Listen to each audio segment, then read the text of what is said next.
욥기서 21장 17절로 34절까지의 말씀입니다. 죄인은 반드시 벌을 받는다. 이 말은 옳은 말입니다. 그런데 이와 동시에 꼭 알아야 할 게 있습니다. 그건 심판은 하나님의 주권에 속해 있다라고 하는 겁니다. 그렇기 때문에 마치 우리 자신이 하나님의 뜻을 다 안다는 듯이 행동하는 것은 옳지 않습니다. 그래서 하나님의 공의와 하나님의 주권에 대해서 성도가 가져야 할 기본적인 태도가 있습니다. 그것이 무엇일까요? 본문을 통해서 세 가지로 살펴보도록 하겠습니다.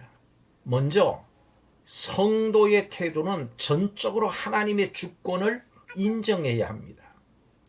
욥은 악인이 벌을 받고 의인은 복을 받는다고 하는 인과응보의 논리를 아무렇게나 적용하는 친구들에게 실제로 이 세상에서 어떤 일이 일어나는지를 봐라, 이렇게 요청을 합니다. 정말 악인이 멸망하고 재앙이 그들에게 닥치는가, 그걸 보라는 겁니다. 욥은 꼭 그렇지 않다라고 얘기하는 것입니다. 그렇다면 왜 공의로우신 하나님이 계시는데도 세상은 이렇게 돌아갈까요? 여기에 대해서 우리가 다는 알 수 없어도 하나님이 모든 것을 주권적으로 정하시고 역사하신다. 이것은 분명하게 알 수 있습니다. 이사야서 55장 8절에 이는 내 생각이 너희 생각과 다르며 내 길은 너희 길과 다름이니라. 여호와의 말씀이니라. 이는 하늘이 땅보다 높음같이 내 길은 너희 길보다 높으며 내 생각은 너희 생각보다 높음이니라. 사람이 다 알 수도 이해할 수도 없는 하나님의 지혜의 섭리가 있음을 우리는 인정해야 합니다. 이것이 성도의 기본 믿음입니다. 우리는 이해할 수는 없지만 믿을 수는 있습니다. 둘째로 성도의 태도는 하나님께 함부로 요구할 수 없습니다. 무슨 말입니까? 욥은 그의 세 친구에게 너희가 감히 하나님을 가르치려고 하느냐? 이렇게 말합니다. 우리는 흔히 하나님의 뜻은 이렇다라고 말하기를 좋아합니다. 그럴 때 조금만 주의하지 않으면 하나님은 이렇게 내 생각대로 하셔야 한다라고 하는 강요로 바뀔 수도 있음을 명심해야 합니다. 악인은 심판과 벌을 받을 겁니다. 그러나 그 시기와 방법을 하나님께서 정하십니다. 그리고 그 심판이 반드시 이 세상에서 어떤 멸망이나 재앙으로만 나타난다고는 할 수 없습니다. 마지막 심판은 주님께서 재림하실 때 지옥 형벌로 나타나지만 로마서 1장의 말씀처럼 이 땅에서 하나님이 악인을 그냥 내버려 두시는 것 자체가 하나님의 진노인 것도 분명하게 알아야 합니다. 우리가 보기에 이 세상 일이 불합리할 수도 있고 하나님께서 행하시는 일들이 이해되지 않을 때도 있습니다. 그러나 우리가 무엇이기에 감히 하나님 틀렸습니다 이렇게 할 수 있겠습니까? 우리가 얼마나 지혜롭기에 감히 하나님은 이렇게 저렇게 하셔야 한다라고 주장할 수 있겠습니까? 이것은 참으로 교만하고 불경한 생각입니다. 우리의 생각대로 세상이 움직이지 않더라도 우리는 하나님 앞에 겸손히 엎드려야 합니다.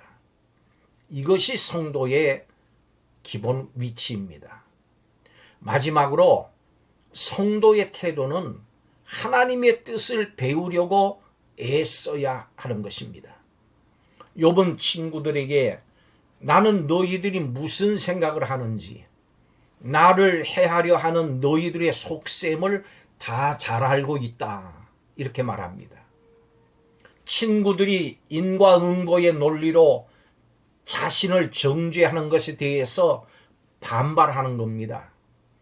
욥의 친구들은 자신들의 생각을 이것이 하나님의 뜻이다 이렇게 단정하는 그런 교만을 저질렀습니다. 여러분, 우리는 다른 사람들을 쉽게 판단해서는 안 됩니다. 그들에게 하나님의 섭리와 주권이 역사하고 계신 겁니다.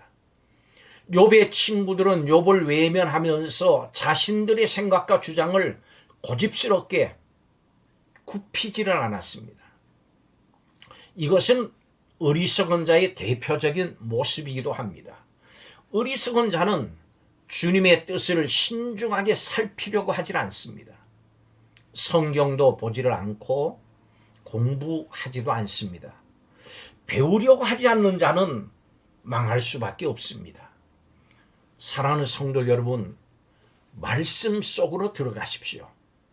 그리고 하나님이 어떤 분이신지, 어떻게 이 땅을 다스리시는지, 그래서 우리는 어떻게 살아가야 하는지를 배워야 합니다. 하나님의 주권적 섭리를 내 마음대로 해석을 해서 단정하지 말고 겸손한 마음으로 배우려고 해야 합니다. 이것이 성도의 바른 태도입니다. 하나님의 지혜와 지식이 얼마나 부유한지 아십니까? 측량할 수 없고 가늠할 수 없는 하나님의 그 깊은 섭리를 아십니까? 우리는 그저 그 앞에 엎드리면서 찬양할 수밖에 없음을 고백해야 합니다. 우리의 삶과 이 세상을 향한 하나님의 주권적인 통치가 참 이해되지 않을 때가 있습니다. 이해되지 않을 때 어떻게 해야 할까요? 인간적인 생각을 하나님의 뜻인 것처럼 내세우지 말고 겸손하게 하나님의 주권 앞에 엎드려야 합니다. 주님, 이해되지 않습니다. 이해할 수가 없습니다. 그러나 주님께서 하시는 일에 순복합니다. 아멘으로 받아들이겠습니다. 주님의 뜻과 섭리를 믿습니다. 주님은 나의 주시며 나의 하나님이십니다. 고백하시기를 바랍니다. 기도하겠습니다. 믿음으로 산다고 하면서도 계속되는 고통과 바뀌지 않는 현실에 낙심했던 연약함을 주님 앞에 회개합니다. 세상의 잣대와 사람의 평가로 삶을 바라보지 않고 하나님의 주권과 선하심을 인정하며 살게 하여 주옵소서. 다 이해할 수 없어도 하나님의 완전하신 섭리를 믿으며 평안을 누리는 삶이 되게 하여 주시옵소서. 모든 것이 주께 있음을 고백합니다. 예수님의 이름으로 기도하옵나이다. 아멘.